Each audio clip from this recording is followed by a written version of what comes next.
One. Hey everybody, this is Andrew with the We Are Rising podcast. I'm joined by my co-host all the way from down south, Jay Christian Gary Focus Fights. New Focus Fights. Hey New and y'all, improved Focus how's it Fights. going? Yeah, hey y'all, how's it going? I'm just happy to be here, and I'm pretty sure this guy is also happy to be here as well. In case you haven't noticed about him, well, let's go ahead and give a quick intro. 6'6", 301 pounds from Los Angeles, California.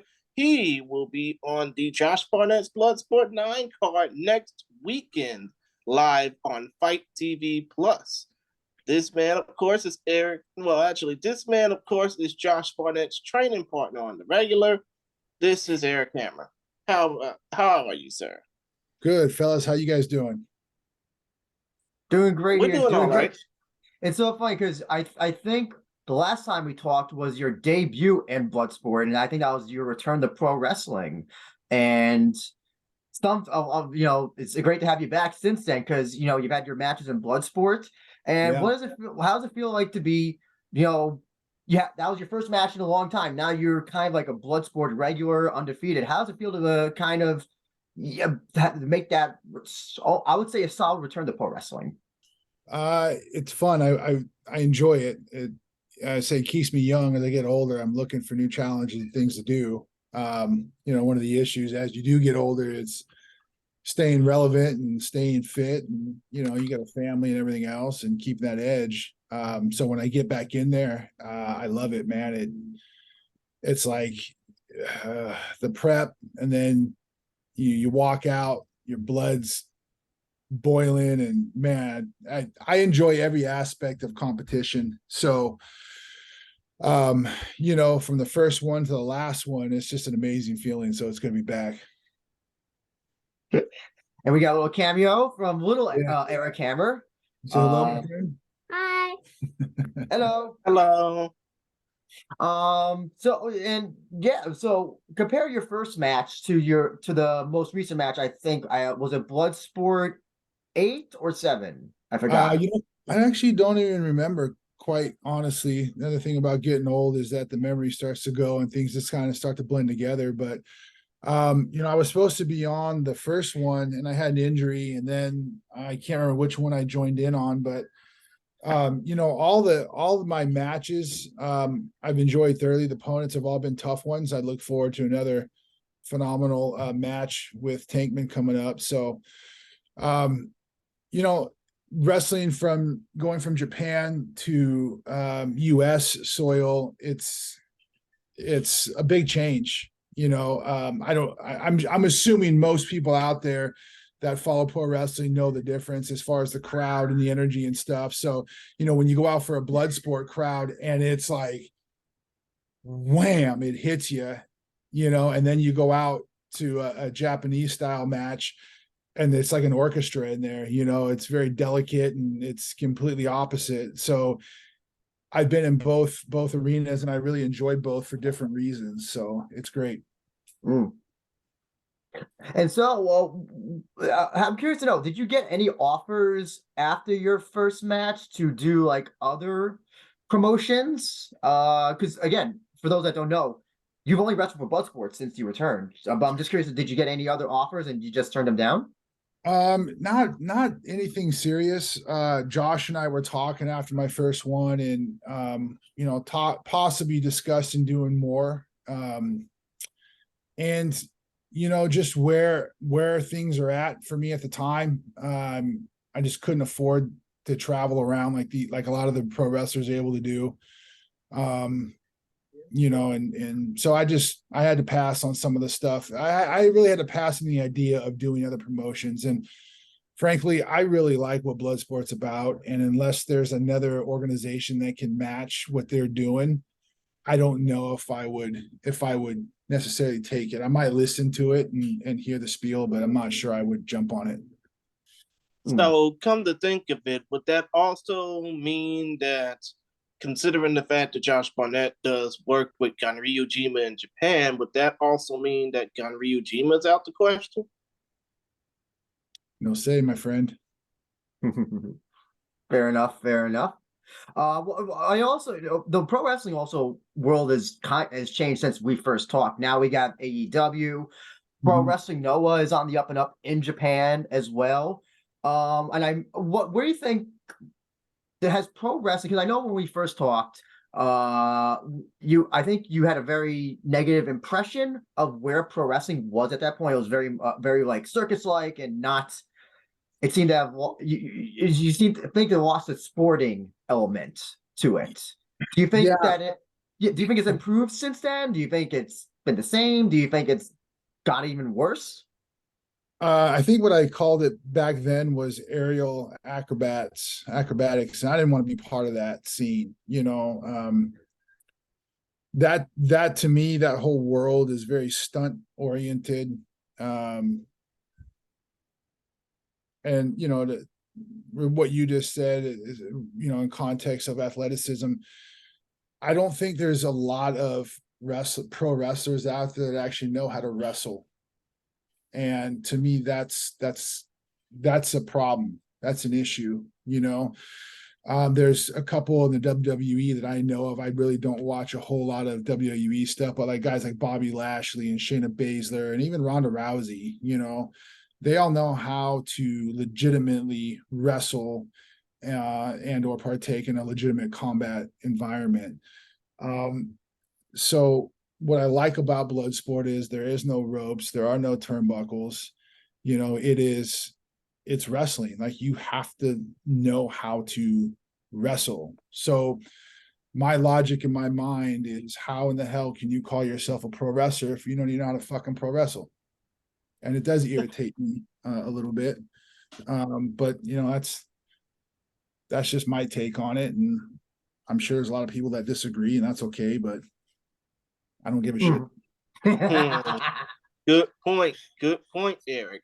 But come to think of it, that begs me to ask the question, when it comes down to a certain big promotion in the Northeastern United States using non-professional wrestlers to basically take bumps and obviously get future contracts. And of course, I'm talking about the name, image, and likeness deal that they're using with ex-college stars. How does that make you feel, considering the fact that some of these guys are in there just to say, hey, I did it? You mean like you're talking about collegiate wrestlers going in and doing pro wrestling? Well, not just collegiate wrestlers, but also, college football players, volleyball players, basketball players, stuff like that. Oh, you mean like other athletes and come into the pro wrestling world? Those, Mm-hmm. um, they don't know how to wrestle. So I really stand by my line. Like if you don't know how to shoot a double, or even yeah, I don't say it has to be a good double because there's a lot of wrestlers out there that are amateur that are just shitty wrestlers. But at least they understand the grind of. I mean, listen, I don't know if you guys have ever wrestled like amateurly in college or high school or grade school. Okay. So there's nothing that I can tell you to describe how it feels to be in that kind of setting where you're on a mat by yourself with another man trying to beat the piss out of each other under a set rules and you can't hear anything. All you can hear is your opponent breathing, your dog ass tired, and you got to keep grinding this thing out. There's a certain mentality that comes with that sport. And I like, to me, you're trying to imitate that feeling in a pro wrestling setting for fans, and you've never done the work. So it's an insult to a lot of, it's an insult in my opinion to a lot of wrestlers, the guys that have gone out and done the thing. So yeah, if you're a basketball player, and you go and do the pro wrestling gimmick and you go over because you're a character, then I don't really care about that. You know what I'm saying? If you go over because I'm watching you and you know how to move in and out and you know how to, legitimately wrestle, I have a lot of respect for that. Even if you're not high up on the list of fan favorites, I still respect you. you know? Mm-hmm. Does that make sense? Oh yeah, no, I totally get it. I totally get it. I can say the worst thing though, I didn't do wrestling, but I do jujitsu. I do grappling tournaments. The worst thing is when the person's on you and their sweat is dripping on your face. That is the worst. That is Get worse it. than just their breath and getting tired. There's nothing worse than somebody else's sweat just just like Right in the drowning you. eye. Yeah. Yes, right in the eye or right in the mouth as it's Yeah. happening. Yeah. I prefer the mouth over the eye because the eye just stings, you know? Oh, no, not the mouth because here's the thing. I can forgive the eye, but the mouth because I can't breathe. Because as you can see with this hair, I use that to my advantage. Yeah, right.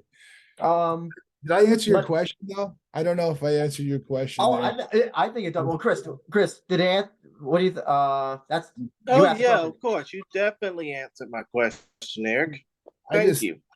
yeah, Uh, the keep the sport pure. I really think more people should learn how to at least make an attempt. You know, there's guys that I really respect that don't know how to pro wrestle, and they go, "Oh shit, I don't know how to pro wrestle," and they go back and learn. Like there's guys that have come down and trained with Josh and I that have never stepped foot on a amateur wrestling mat, but they realize that it's important to the job, and they go in and they learn it. And that I'm like, oh man, now that's awesome. I have a lot of respect for that because they're doing something they're very uncomfortable with. Actually, the funny thing is, speaking of your Bloodsport match, Calvin Tankman, he's one of those people who I definitely know has trained or cross-trained. I don't know specifically which martial arts, but I definitely have. I know, Chris, you talked to him. I forgot which match it was a few years ago that he had, but I think he I mentioned he think had. it was prior to the COVID year back in 2020. It was prior to him wrestling in Indianapolis for Bloodsport. Okay. Then he mentioned that he had done some cross training. I think, right? I thought he actually wrestled in high school for a little bit. I don't That's know if what I think. I'm thinking. Yeah, that was it. I think that was what it was. But oh yeah. So yeah, let's talk about Calvin Tankman. Are you familiar with him as an opponent? Have you seen the way he wrestles? I mean, just what do you think about him as well? I mean, he's a huge. I don't know. yeah, Is he bigger than you? I know he's a you're a mom. big guy. He's a big dude. I don't know how we stand up eye to eye as far as height, but yeah, he's a big fella and he's strong as hell. I've seen him wrestle, a few times live, and you know, for bigger guys, a lot of times they look slow. That dude's not slow. When he wants to get motor in, bro, he's got an engine on him, but it just depends on, if he wants to do it. So yeah, to my understanding, I know he's done some amateur wrestling, and for me, I'm extremely fast for a guy my size.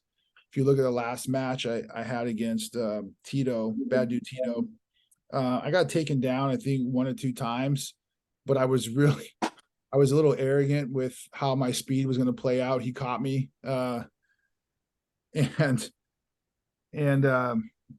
yeah, I just got caught.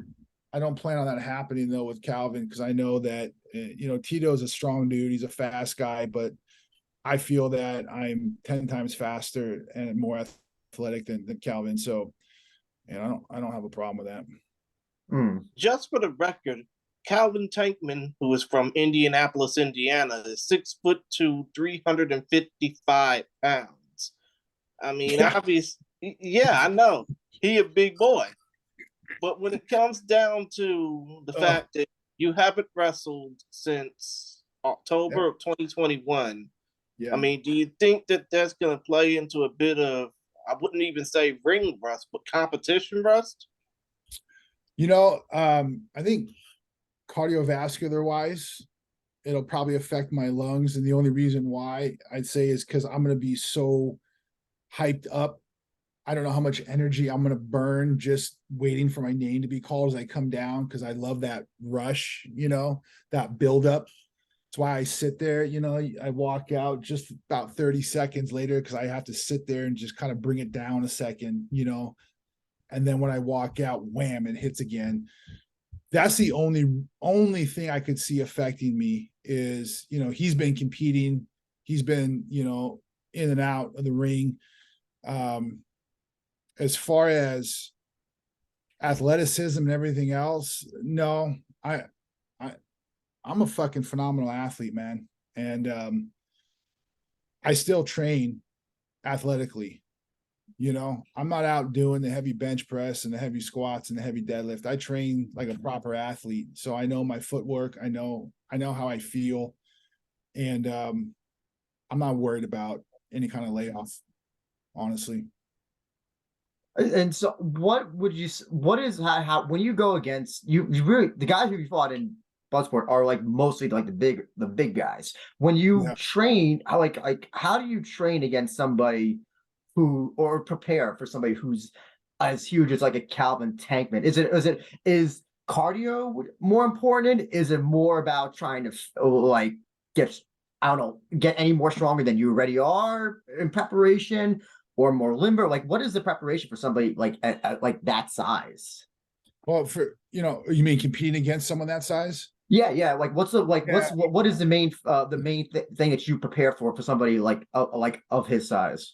Right. When I assess a guy like Tankman, I want to go in with a better gas tank than him because he may be a touch stronger because of his size or because of his mass. But I know it's not going to be so far, out of the park. I'm not, 100 pounds where he's going to be throwing me around. So I want to make sure that my conditioning is up to speed. So, with my training, it's a lot of, on the mat, get up, get down, chain wrestling, higher intensity. So when I'm training for something like this, I'll set the timer for 30 seconds and it's a hard effort. And then it's a 30 seconds of hand fighting, then 30 seconds hard. So I'm constantly, in that kind of heavy pressure, heavy taxing on the lungs and then trying to recover while working for that 30 seconds. So I interval, my training. And, when I wrestled, what's his name in Indianapolis, big fella, what the hell is his name? Man, he hit me so hard. Carl Jacks. Yeah, bro, he hit me so hard in the beginning. He actually knocked me out. And the only reason I woke up is because when I hit my face if you go back and watch that match, if you find it, he hit me and I hit my head on the mat, and that's when I woke up. And I wrestled that entire match without even knowing what I was doing. I don't remember it. When I leave the ring, I go the wrong way, and I actually got lost in the back. A couple of fans had to take me around to get me to the backstage because I had no clue where I was. It was pretty crazy, but that guy, he was so strong and quick because he wrestled at Oregon, and I had this mindset of condition. I just wasn't expecting him to be that fast and have that much power, but man, he caught me good. I think also the other thing that makes Tankman a unique opponent. I mean, like you said, College Jack, trained at was it Oregon State? That's where Chael Sonnen and a bunch of other people. Nah, Andrew. I think Erik said that Carl Jack trained at the University of Oregon. Oh, University of Oregon. Excuse me. Okay. It could have been one. I don't know. I know he wrestled in Oregon. I don't know if it was the Beavers or the Ducks. But I know he's a legitimate, at that time, I think Pac-10, college wrestler. Plus his dad's a legitimate wrestler also. And you also fought Bad Dude Tito, you fought JR Kratos. I think the thing about Tankman is that out of probably all those opponents, he probably has even though he has the amateur wrestling from high school or whenever, the fact that he hasn't really done that much cross training can make him that could bring a bit of unpredictability as well. I think because you don't know what he has in his arsenal.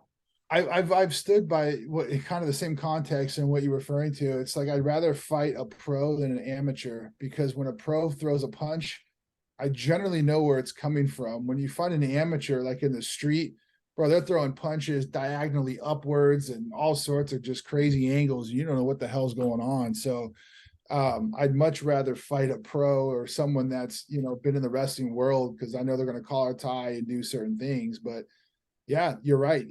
he may come with some crazy shit I've never seen before, or not in a long time, because most of the guys I've been working with are legitimate wrestlers. So, at least I wouldn't say he's not a legitimate wrestler. I'm talking about legitimate for a longer period, high level guys. I got guys in the room that are college wrestlers and like guys like Josh Barnett, that kind of stuff, So It's how your strategy for this match. What do you think? Well, I won't ask you what your exact strategy is, but do you see this fight going the way of a TKO or a submission in your favor? How do you see this going? I'm a big fan of collecting arms.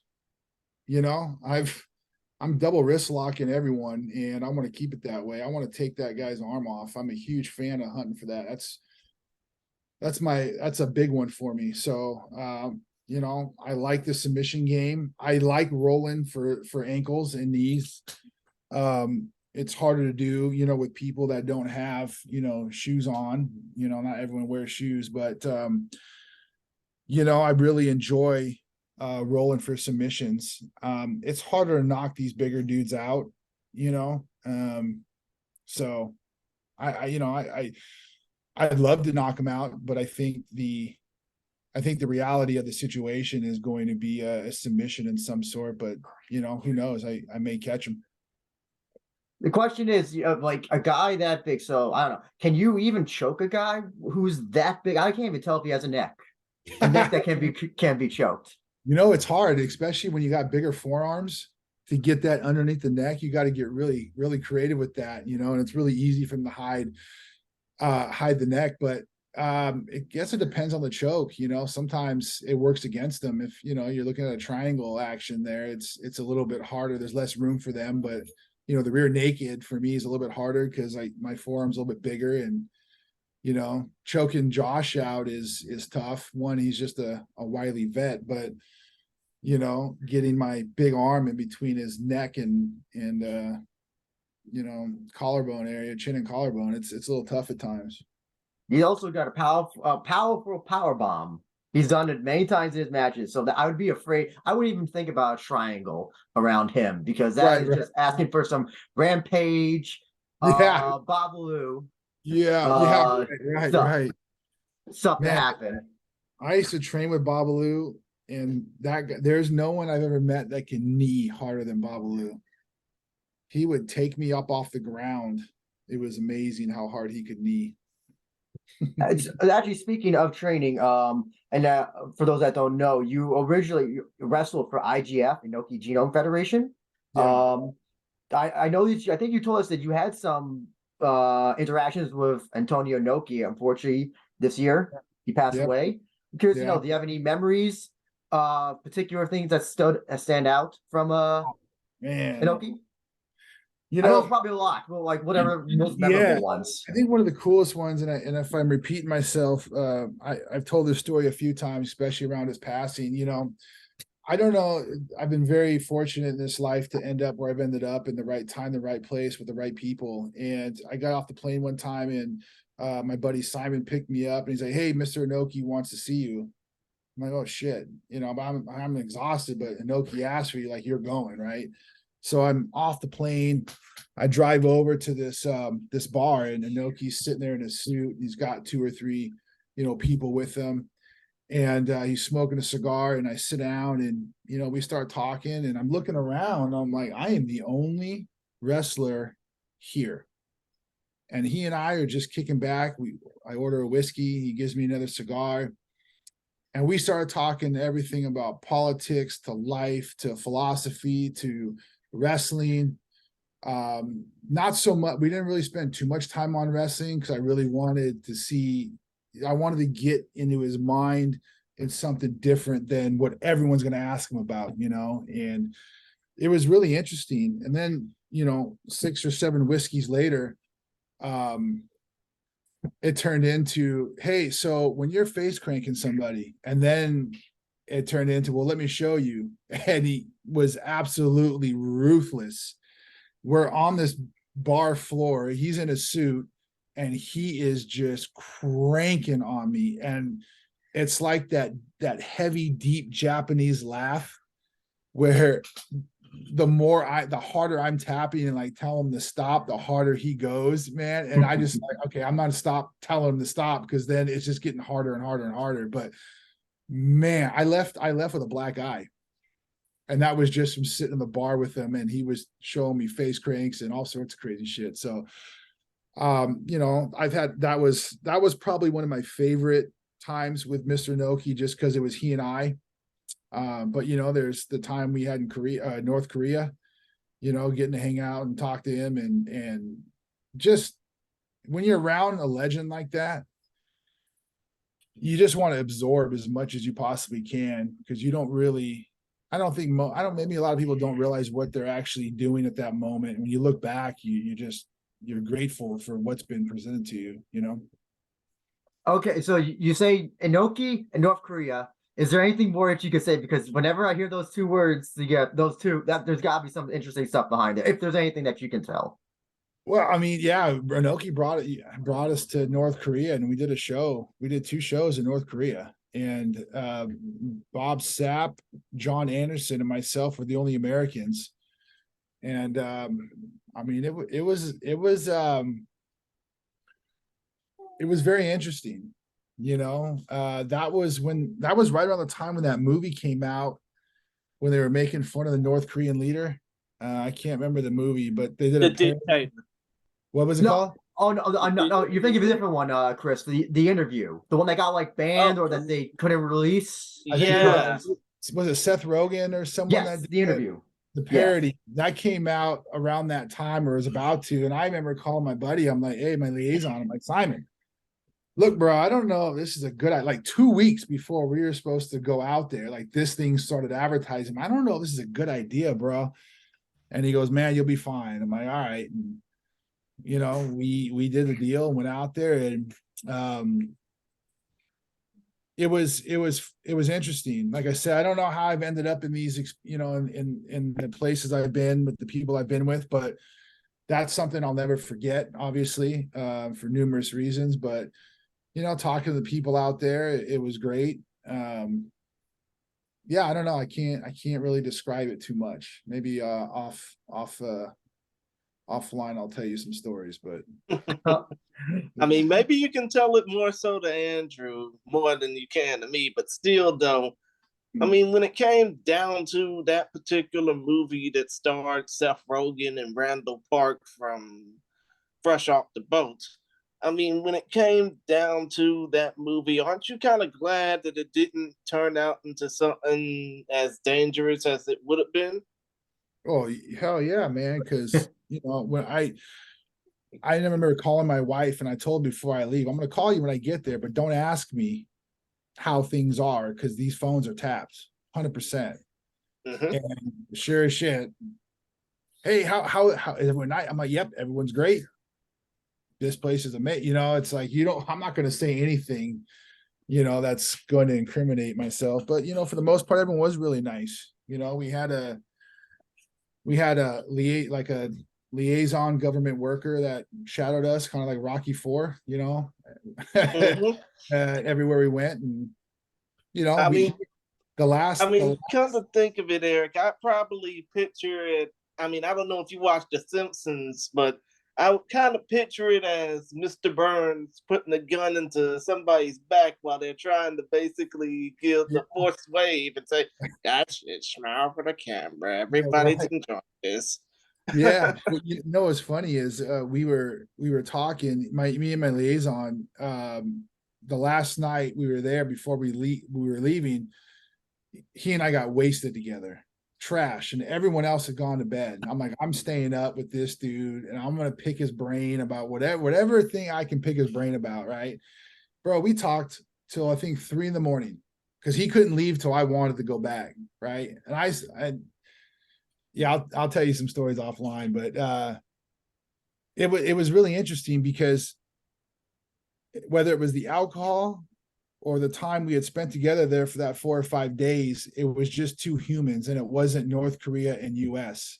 It was just 2 guys in a bar talking about family and kids, and it was very human, you know, because you go there with this expectation of what it's going to be like, and I still don't know what it's like completely because I didn't get to see everything that would tell the complete story. But for that small window of time, because of Inoki, I got to experience something that I don't think even our president will get to experience. And that's sitting down in a bar talking to a North Korean in North Korea having a whiskey. You know? Hmm. I Oh, mean, no, it that's depends on which one you were talking about at the time. Obama, no, Trump, that's or that's even Biden. rare. I Yeah, don't, yeah, current, you that's know? can that's one of those things you can always like. Yeah, that you could tell your kids, or like if you happen to be single, which I know you're not single, but if you were single, that's like one of those like, oh, ask an interesting fact about me. And that's like one of the things you can just like. I've Yeah. been to North Korea, and like, there's nothing that is an experience that legitimately cannot be.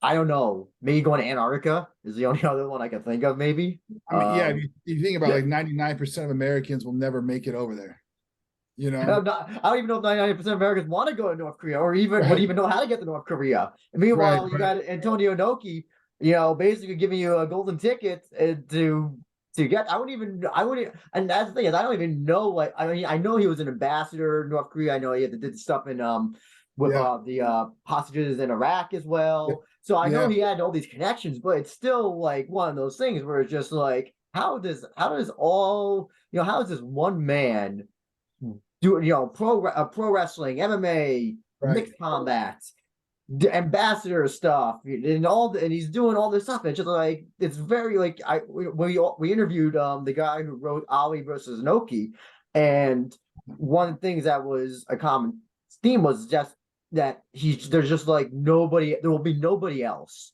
that's Right, can even come to his level. The one name right. that we came up with was the Rock, Dwayne Johnson, in terms of just like that celebrity Yeah. notoriety. But even The Rock couldn't get into North Korea as Well, easily. and you got to think that Inoki did all this before social media, before the internet, before, these huge waves of data being sent back and forth. He made this celebrity status without any of that. And, you know, like to summarize, like Inoki was so respected over there. I had an easier time getting into North Korea than I did Canada. Oh, really? Yeah. Yeah. I, When I went to Canada, they pulled me in secondary and I was there for 2 hours. When I went to North Korea, they looked at my passport and said, "Welcome."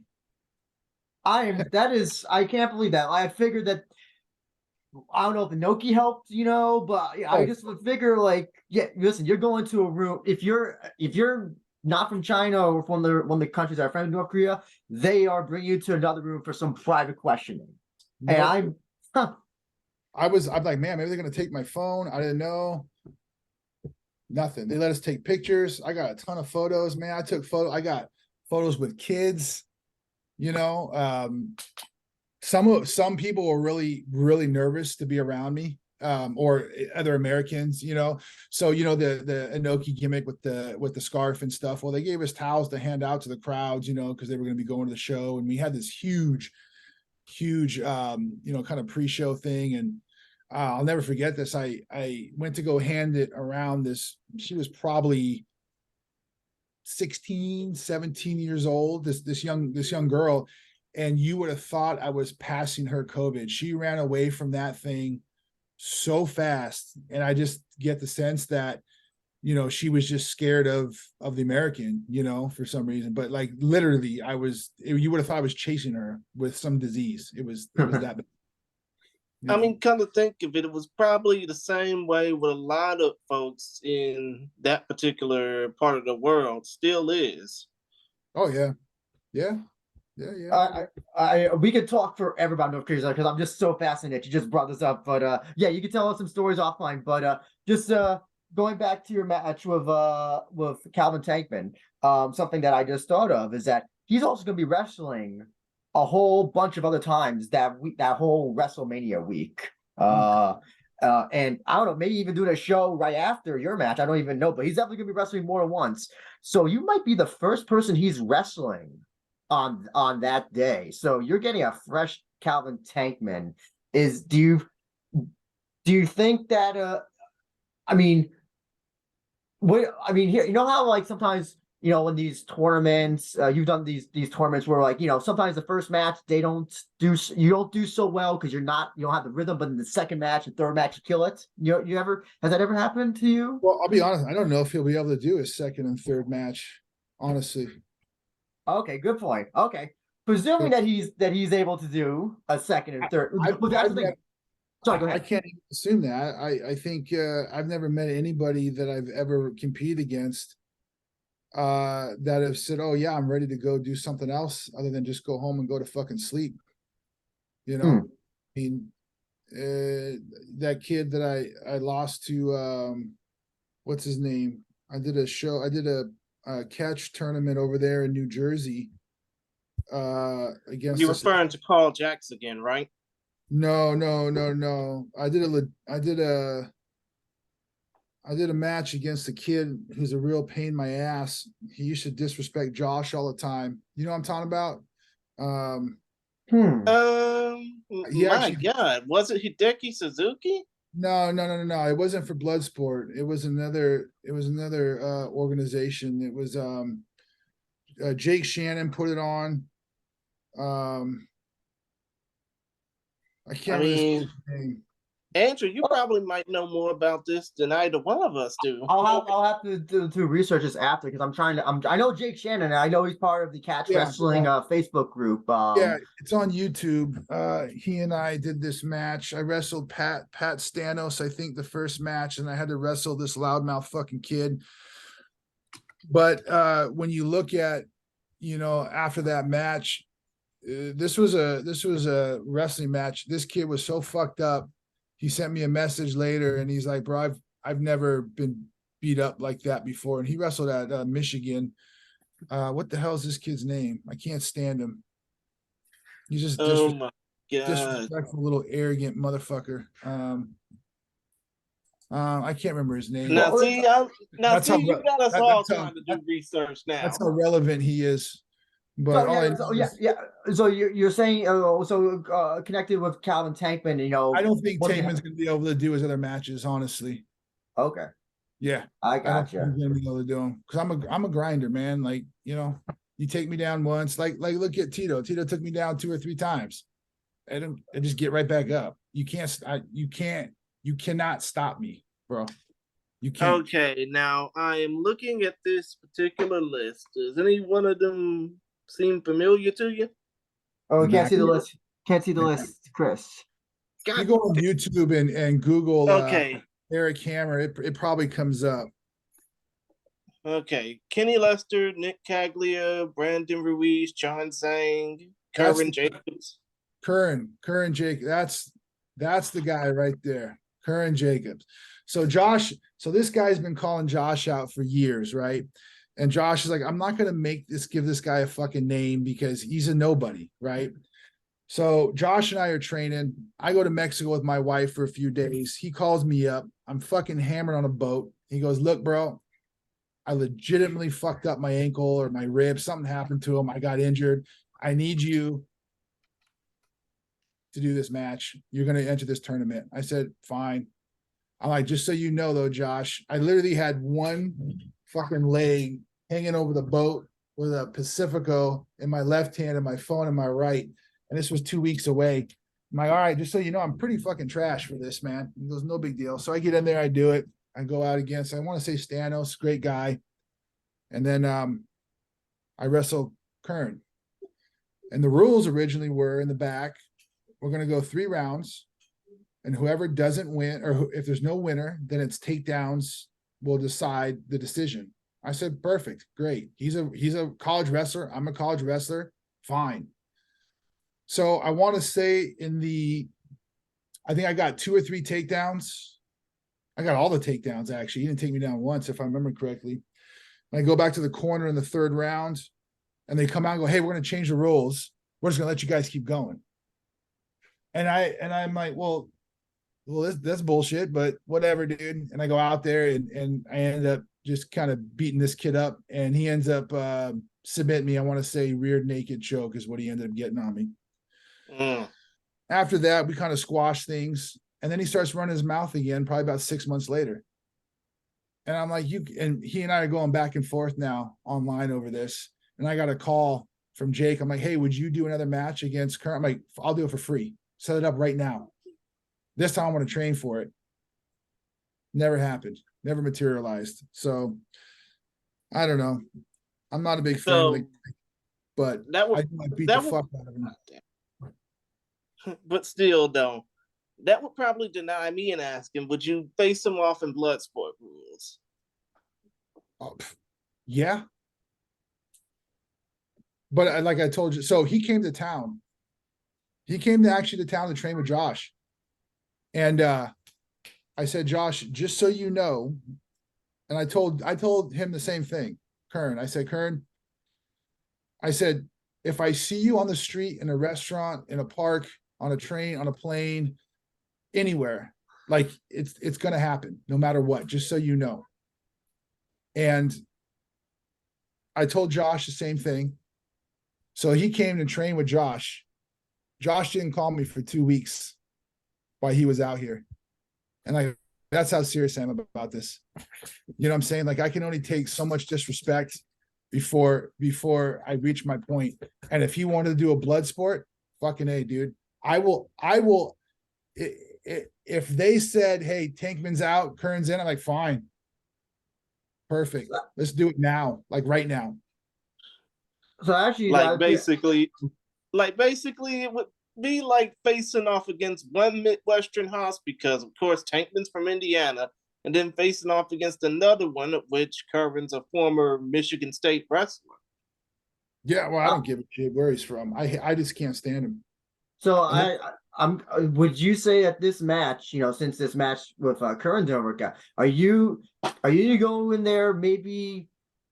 I guess pretending that that Tankman is Curran and kind of like just getting all that, I guess, Curran energy, bringing it into this match and then using that against Tankman, so to speak. No, I mean, so when I'm competing, I carry the same level of hostility for every opponent that I have. It doesn't matter if but they're faceless. You know what I'm saying? Like, I can't, there's a bit of savagery to what I do in my mindset. And to truly get to that state where if you watch the match, going back to Kern, like I wouldn't shake his hand. I'm not there for shit. I'm not there to be your friend for that 7 minutes, 5, 10, whatever it is. Like, we are not fucking friends. I'm not having beers with you. I'm not here to say hello and ask how your kids are doing. I don't care. So when I compete against individuals, they're faceless, because at some point, I am still a human. So when I'm competing against someone, I don't see any face. It's just this object in front of me that I need to go down and destroy. So I don't see Kern when I'm wrestling Tankman. I don't see Tankman when I'm wrestling, someone else. It's just this entity in front of me that I've been told I need to go destroy. And there we are. What about after all it's been settled, you win or you lose, draw, whatever? Does that generally change? It does. And even with Kern, it did. We were in the back, shook hands and say, hey, man, he came over to the locker room and he goes, look, I know how I've been. It was really honorable. It was very honorable. And for a minute we were solid. And then all of a sudden he started resurfacing again and his antics came up. So, if Tankman is honorable, win or lose, then I'll be the same. But during that period while we're in the mat or on the mat, we're not friends. We're not. I'm not a big fan of being friends with people before the match either. To me, I just don't do that. I know a lot of fighters do. They joke around and pal around. I can't. I don't want to. I'm not there. That doesn't interest me. If you want to come over and shoot the shit afterwards, I'm cool with that. But not during. Nah. Or before. I know that a lot of times, when fighters, MMA wrestlers, whoever, sometimes it's just bound to happen that they just run into each other at the hotel or, the same, because it's the same area, especially it just happens. Has that ever happened to you? Where you came, encounter your opponents and you just, I don't know, they try to shake your hand and you just said, "Not now, buddy," or something like that. Like, has that ever happened to you? No, I mean, no. As long as there's, as long as things are up on the up and up, there's never really been an opponent that I didn't, except for one, and we already know who that is. I already named him, which I probably shouldn't have, because now it's, anyways. Yeah, there's only been one, and that was him. For the most part, I've respected everyone I've wrestled against or competed against, and there's the only confrontation I've had is against Kern, post match, and there was one other guy that hit on my wife after a match one time, and I got him in the lobby. But I'm not going to mention that name because that didn't go over too well. So understood. Leave them anonymous so that you can beat them up privately. yeah, I mean, and that's the thing is, like, I saw him and I'm like, bro, we're not fucking friends, man. Like, don't come up and try and shake my hand, and see, the thing is, I don't forget what happened is we both had a match in Japan, and this happened at the end of the night when we were drinking, and everyone kind of went their separate ways. My wife's like, "Hey, don't make a big deal out of this." I said, "Fine." Because I have 2 felonies and 7 misdemeanors off an incident very similar to this one that happened in 2001, where a group of guys grabbed my wife, or my girlfriend at the time, but she's my wife now, and I went to town on them, and so I tucked that away, and I didn't see this guy probably for like 6-8 months later in the lobby, and he came up and shook my hand, and it just didn't go too well. So those are the only 2 times I really had an incident, with Kern and this other dude. But other than that, man, I'm just an asshole in the ring. That's something. Yeah, that is a great, like, how like wrestlers have their sayings, like, or like, beat me if you can't, survive if I'll let you. Yours should be, "I'm an asshole in the ring." Yeah. Because nope, that is such an open-ended one that could be like, so what does he mean by assholes? I mean, like, he's gonna beat the shit out of me, asshole? Is he just gonna like, rub his elbow into my face, asshole? What are we talking about? Type of asshole are we talking? So that I like that. I like that. That should be, you should put that on a t-shirt and sell it at Bloodsport 9. I'm an asshole, right? Maybe I will. I got a guy that can make the shirt, actually. I might do that, actually. That's a good idea. Let's see how that runs. Maybe I'll try that. No, you definitely should. Listen, all your matches in Bloodsport have been, ended in spectacular fashion. Listen, you'll definitely be having some fans wanting to buy. I'm pretty sure have you gotten any like contact from like pro wrestling fans who said, like, "Oh, listen, I never saw you like ever wrestle before. Like, you put on like my favorite match at Bloodsport or something like that." Yeah, usually, I'm unheard of for the most part. I'm not on the radar of a lot of people, but I do get a lot of people come up to me after the match, and they're like, "Man, who are you? Where have you been? What's going on?" And the reception is pretty cool, because I don't do it for the fans. I just do it because I like to do it. But when you hear, "Hey, man, like, we don't know who you are, but we loved what you've done, tonight," then that's cool. It's cool, Would you say that's also another reason why you stand out? Because I think one of the problems of pro wrestling now, I think Chris might agree with this, is that we see too much of the same people over and over again, television or on the circuit, or like, Calvin Tankman, listen, big fan of his, but you know what? He'll be doing 15 shows. So, if you go to all of them, you kind of, I don't know what, you may get him on a good day, you may get him on a bad day. You never know. But with you're just coming to the Bloodsport shows. Do you think that's missing in pro wrestling now, is just the special attraction, the guy or girl who you see one time that week or that month, and then you may, because at one point, pro wrestling, the stars never used to wrestle on TV ever. Right. They would always be on, house shows. Yeah. I actually hadn't thought of it like that, but that's a really good point, you know. Yeah, I don't know. Maybe that is, you know, I remember, you know, in the early 90s, you know, looking at the UFCs, and when they come out once a month, it was like, oh shit, like there's a UFC on. Now it's, oh man, there's another fight tonight.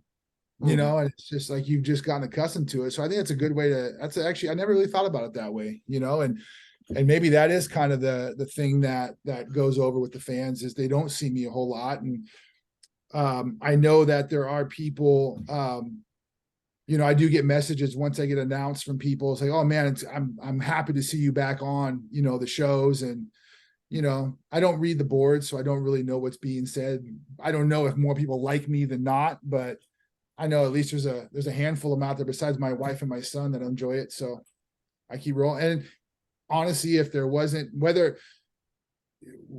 I'm a fan favorite, like if I wasn't going over at some point, Josh wouldn't have me on this show. You know, at the end of the day, he's a businessman. He wants to do what's best for Bloodsport, not my feelings. He doesn't give a shit about those. We're friends anyway. So, you know. Has I don't know, I can't tell with these Bloodsport shorts, but have you ever heard like the fans like chant like Erik, or like because the Bloodsport atmosphere is different from other pro wrestling shows. There's really, it's just, I don't know how to explain, but like have you ever heard, like, I know you're focusing on your match, like what's going on there, but have you ever heard, you know, like just fans like try and maybe start a "Let's go Erik," or you know, Erik chant or something, like Hammer chant or something? I don't think I've ever gotten a chant going. Definitely hear it pop a little bit, you know, when I come out and the first time people don't know that I'm tatted up, you know, on my back and stuff, you hear, oh, you know, holy shit. And yeah, I don't think I've gotten a chant yet, but yeah, not that I can remember.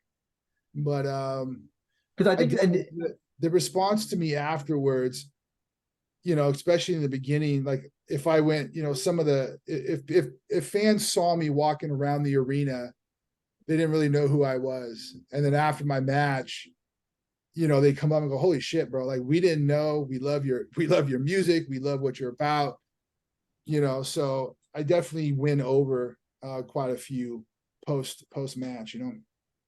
I think that's what's, you're in a unique spot, because I think every time you do a Bloodsport, you're always going to have new people coming up to you. I'm sure maybe it happens to the other wrestlers, but I can't believe it's happening as much to some of the other people that are on this show, like as probably as many as you do. Because I think probably it must be, yeah, since you've done Bloodsport, has it happened every show where new fans be like, listen, I have never seen you, and Yeah. like, yeah. Yeah, it's and that's cool, you know. And like I said, if I wasn't appealing, then they wouldn't have me come back. Like I said, they don't. At the end of the day, it's about who's putting ass in the seats, and you know, if there was nothing to see, then what the fuck? Why would I be up there? One of the last questions I have for you, Erik. So about pro wrestling, you know, is somebody who's wrestled in Japan, who's also been in North Korea, who's wrestles regularly for Bloodsport. And you know, trained with Josh Barnett. You've been, and just, you know, all this history behind you. What in the end, what is the essence of pro wrestling, and what makes someone a pro wrestler in your eyes? That's a I know it's a very loaded question, but you know, I'm just hearing all this experience from you. I gotta pick your brain about this. Philosophical fucking. Oh man. Ask me that again. I want to hear it one more time. What makes someone a pro wrestler in your eyes? Because I'm sure if we asked 1,000 people this, some will say, "Oh, the minute you get into a ring, or the minute you start the day you start training." Some will say, you know, it's your first match. Some will say, "Oh, if you're an amateur, you know, if you've done amateur wrestling, that makes you a pro wrestler." There's probably 1,000 answers, so I'm guessing you must have something. I've Especially never with all your thought experience. about that, and that's a really tough question. You know, I don't think it could be the day you start, you know, training. I don't think it could even be your first match. I think, and I don't know if it's even for the person that's doing the thing, to make that call. Like, I can't tell you what made me a pro wrestler. I think that would have to come from like Josh.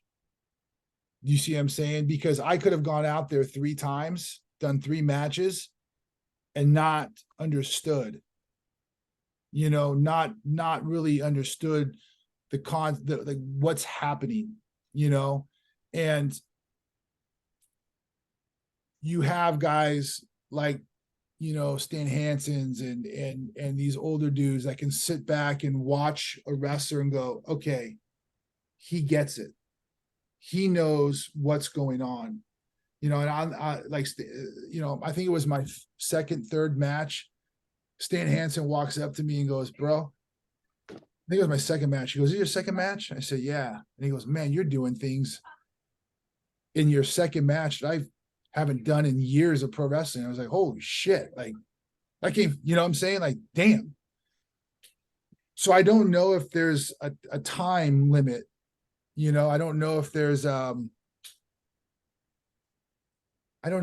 shelf life on when you actually become that, you know, what you're asking. I think that has to be thrown on the individual by the people that trained him, you know, or her, you know, or, you know, the people that are in your corner and say, yeah, you know what, you're now a pro wrestler. You know what I'm saying? Because people can fake shit long, you know, as long as they want. And this would be anything. Like, you can go to, you know, a high school wrestling practice and survive it. Doesn't make you a wrestler. You know what I'm saying? When your coach sits back and goes, okay, look, man, you know, you understand what this is about, whether you're winning or losing, you understand what's happening, the grind it takes. You're here. You're not just showing up, but you're actually doing the thing. You are a wrestler. You know what I'm saying? Like, I have a kid that I trained, strength and conditioning most part. I did some wrestling with him, but not the best athlete. But he walked on to a Division I university and wrestled and earned a scholarship. And nobody knows what he's actually done. And I'm so proud of that kid, because to do what he's doing is insanity to me. And when I look at that, I'm like, okay, he wasn't the best in high school. You know, he wasn't treated very well when he got into college, but it didn't stop him. He kept showing up and kept going.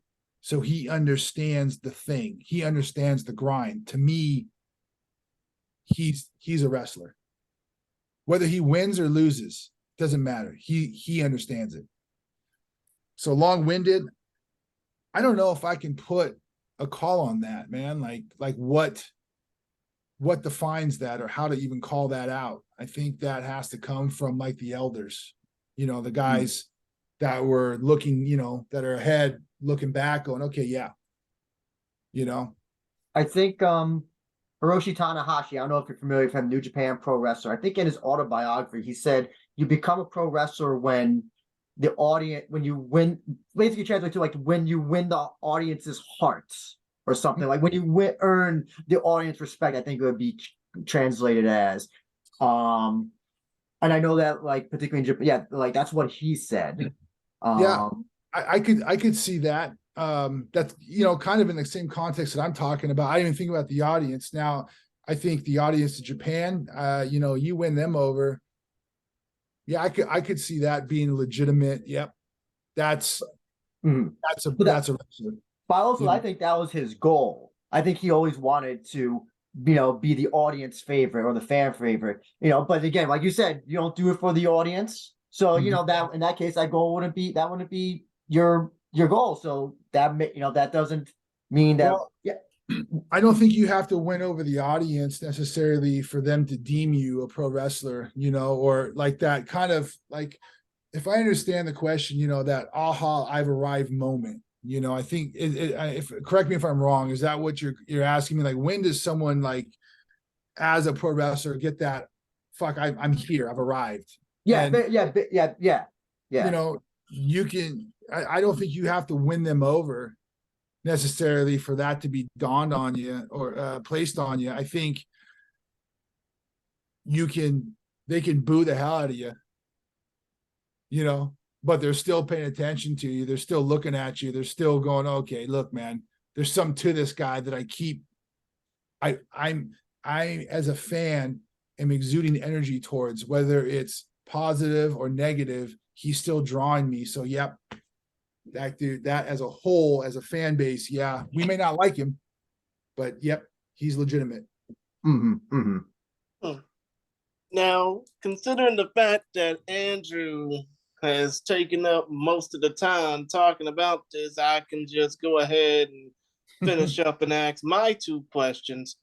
First of all, when it comes down to your matchup against Calvin Tankman on March 31st at Bloodsport, obviously. When it comes down to this particular match, and I know you don't like shaking hands with people or just talking to people before a matchup, but let's just say if Calvin Tankman, the heavyweight hustle Calvin Tankman, were listening to this or watching this right now, what would you say to him, as a way to basically, what would you say to him if y'all were face to face just staring at each other? Nothing. There's too many people, man, that talk. You know what I'm saying? I don't talk a whole lot. I'm talking on this interview because you guys are asking the questions, but I don't talk when I'm out there. I don't need to, honestly, when it's, when I don't see a whole lot. And when I do, I choose not to say a whole lot because I want there to be weight behind the words that I choose to say. So if Calvin and I are eye to eye, I'm not there. I don't need to say anything because he's going to feel and see everything he needs to feel and see when we start going, so there's not a whole lot to discuss. We both know what's coming, and he knows that I'm going to go. He's been on the same card as me. He knows my style. I mean, I told you, man, like you can't stop me. Like I said, I got knocked out, man. And I got up. I don't remember the match. I had to go back and watch it. I didn't even know. I had no concept or clue of what happened out there, but it didn't stop me from getting up, so that's just the way it is, man. You look at Tito, he threw on numerous submission attempts on me and, slammed me a few times and I got back up. There's no, bro, I can't describe to you, man. It's like if you've ever, I don't know, you probably have an experience in your life that I don't, and it'd be like you trying to explain it to me. I just won't get it. You know what I'm saying? You just won't. Right. I won't understand it. And I can't tell you enough, man. It's just like even now, like I'm starting to get fidgety because I'm thinking about, next Thursday. And I got to go run or do some push-ups or something because I got too much energy right now. Well, I think it would probably lead me to this. I mean, when it comes down to your career, obviously you've only wrestled, I guess, for about 11 years, give or take a few years off. I mean, let's just say, considering the fact that, this is Bloodsport, you could potentially say this is your last match at any time. But when it comes down to your career, what would you hope that people would remember your career by? If you were to just simply put the tape up. I don't. If it's a loaded question, I apologize, Erik. No, it's not low. I'm just, some of these are,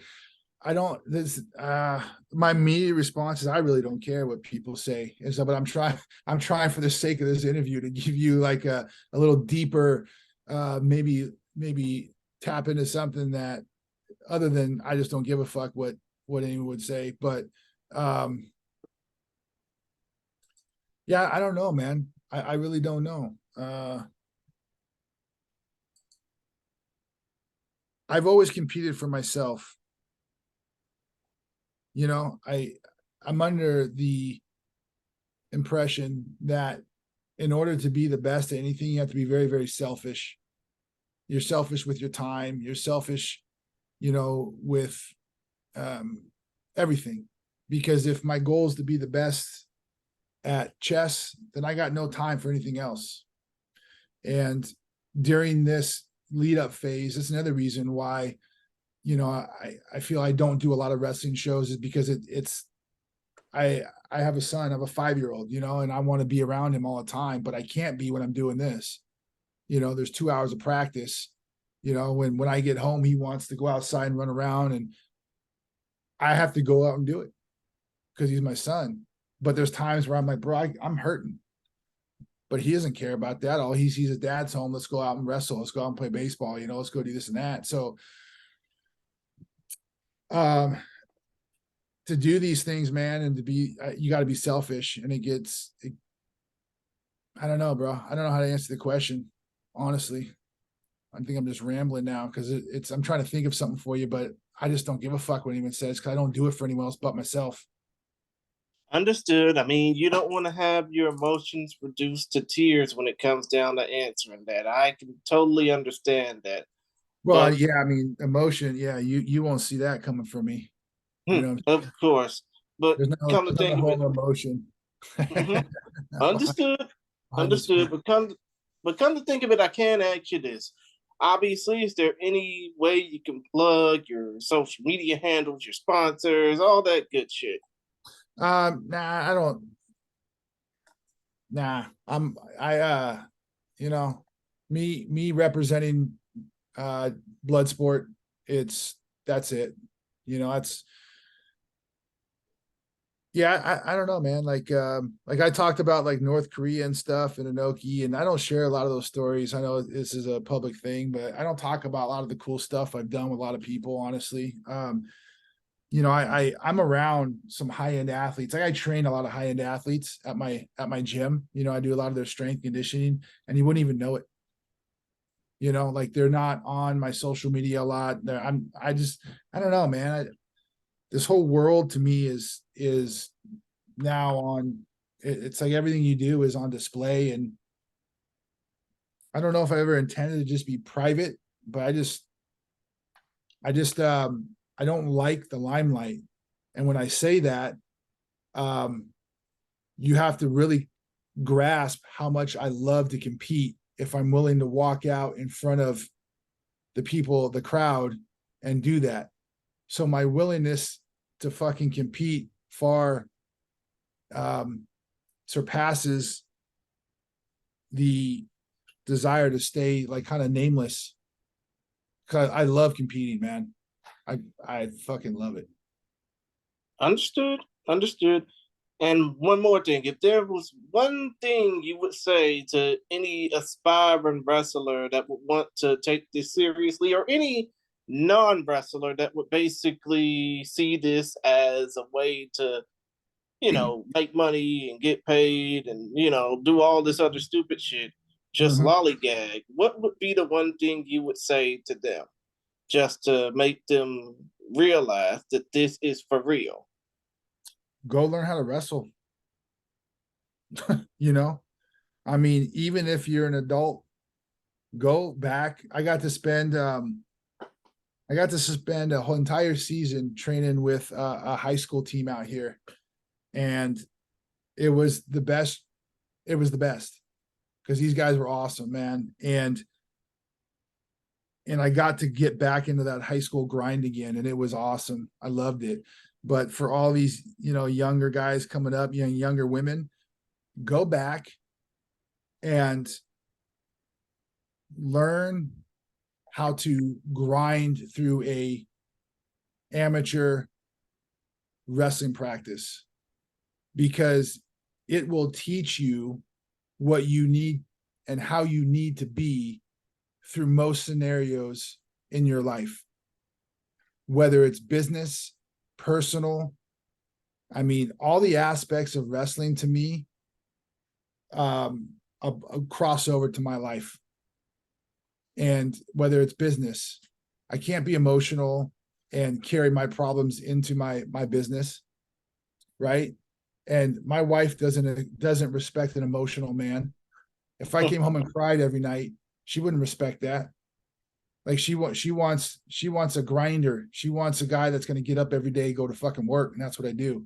You know, I don't care about being tired, and that's the same thing with wrestling. Wrestling practice doesn't care if you're tired. It doesn't care if you're hungover. You know, you got to get up, you got to go to work, because at the end of the day, it's you versus you. It's you versus someone else. And people miss that. Man, this society today, bro, I go on all day long about this shit. This society today is just going south for various reasons. But if more people had a grinding attitude about getting up, going to work, being committed to relationships, and being, you know, just, I don't know, man, that wrestling life teaches you a ton. I mean, I can basically put it in a way like this. I mean, I don't know if you watched any of the Creed movies, but, you know, basically the main quote you could probably say is, "We don't break sweat, we break records." yeah. I don't get to too many movies, honestly, man. I physically have a TV in my room, but it's not on very much. You know, every waking second that I can, I'm with my wife or my you know, my son. I spend a lot of time with my son, because as long as I'm alive, I'll do everything I can to make sure that he's a productive human to society, instead of deteriorating it like so many young men are out there now. And I think having a male figure in his life is extremely important. So yeah, I don't get around TV a whole lot. I spend most of my time working with him and my athletes. So Understood. And Andrew, you want to go ahead and wrap this up? Yes. And you can see Erik Hammer take on Calvin Tankman at Bloodsport 9. Josh Barnett. I think the full title is GCW presents Josh Barnett's Bloodsport 9, if you must know. Next Thursday. What's the exact time, Chris? 'Cause I know it's Pacific time. You have the exact I time? think the exact time would probably be around 5 p.m. Pacific, so around 8 p.m. Eastern. And show is sold out. Only way you can watch is on FiteTV, FiteTV Plus, which is their subscription service. Very easy to figure out. And Erik, once again, thank you again for talking to us. I know you said you are a private person. We talked many years ago. I didn't know if we were ever going to talk again, but listen, you know, it's always an honor to talk to somebody who's, you know, who's not out there in the public light and who's just, you know, we'll talk to us. We talk to a lot of the same people over and over again, and yeah. Some are interesting, some are not. But listen, the first time we talked, you were interesting. Second time, even more interesting. So I appreciate that you also could have just said, no, not gonna do it. But you gave us your time, and we sincerely do appreciate it, both of us. Awesome. I appreciate you guys. Thank you. And definitely looking forward to your match against Calvin at Bloodsport next week. All right, gentlemen. Thank you. Talk to you later.